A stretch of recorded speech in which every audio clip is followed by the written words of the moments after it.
हम पाकबाज़ पर आपको खुशामदीद।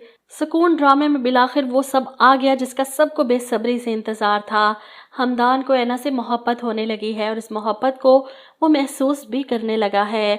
ऑफिस जाते हुए शर्ट का टूटा हुआ बटन देखकर वो ऐना से रिक्वेस्ट करता है और ऐना इसके बिल्कुल सामने बैठकर शर्ट का बटन लगा रही है, इससे नज़रें चुरा रही है। हमदान इसे अपने इतने करीब देखकर खुद पर काबू नहीं रख पा रहा। इसके चेहरे पर गिरते बालों को पीछे करता है तो ऐना सीधी हो जाती है, थोड़ा घबराती है।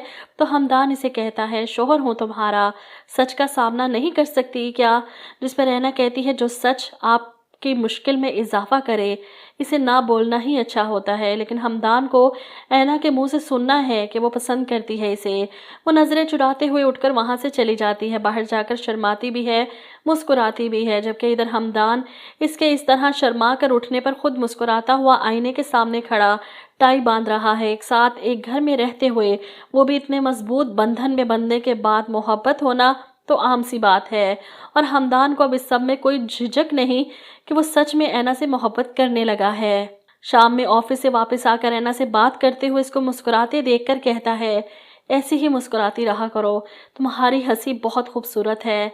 जिस पर ऐना भी सवाल करती है, अगर मैं यहाँ से चली गई तो क्या आप मुझे इस तरह मिस करेंगे? जवाब में हमदान कहता है, मैं सोच भी नहीं सकता कि तुम यहाँ से चली जाओगी। जिस पर ऐना कहती है, लेकिन सच तो यही है, आपकी और गुड़िया की शादी के बाद मुझे यहाँ से जाना होगा। वो उठकर जाने लगती है तो हमदान इसका हाथ पकड़कर रोक लेता है। वहीं दूसरी तरफ आप देखेंगे कि रज़ा नताशा से माफ़ी मांगने के बाद काफ़ी गुस्से में है। इसकी ईगो हर्ट हो गई। वो अपनी माँ से कहता है, मैं मज़ीद इस रिश्ते को निभाना नहीं चाहता, मैं नताशा से ये मंगनी तोड़ दूंगा। इसकी माँ अपने शोहर के गुस्से की वजह से परेशान रज़ा को समझाने की कोशिश करती हैं, लेकिन रज़ा गुस्से में वहाँ से निकल जाता है। ऐसे में नताशा, जो रज़ा के यूं झुकने और माफ़ी मांगने पर काफ़ी खुश है और अपनी मामा से कहती है, मैं सिर्फ रज़ा को आजमा रही थी, रज़ा में वो सारी खूबियां हैं जो मुझे अपने हस्बैंड में चाहिए। वो बुके लेकर रज़ा के घर जाती है। ऐसे में रज़ा, जो अपनी माँ से लड़कर बाहर निकल रहा था, इससे टकराता है। फूल ज़मीन पर गिरते हैं तो वो फिर से उठाकर रज़ा को पेश करती है, तुम्हारे लिए लाई थी, कहीं बाहर चले? रज़ा इसकी काया पलट पर हैरान होकर इसे देखता है। कॉफ़ी पीने बाहर आते हैं। रज़ा समझ नहीं पा रहा इस लड़की को, एक पल में तो इसे जैसे जानती ना हो और अगले ही पल बिल्कुल अपनी अपनी।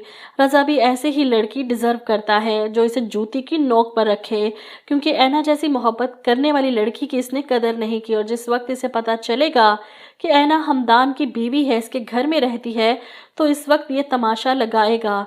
नताशा से जान छुड़वाने के लिए ऐना को इस्तेमाल करने की कोशिश कर सकता है कि मैंने तो चलो ऐना के साथ फ्लर्ट किया था, हमदान क्या कर रहा है, ऐना को अपने साथ घर पर रखे हुए और मंगनी मेरी बहन से करके इसे चीट कर रहा है।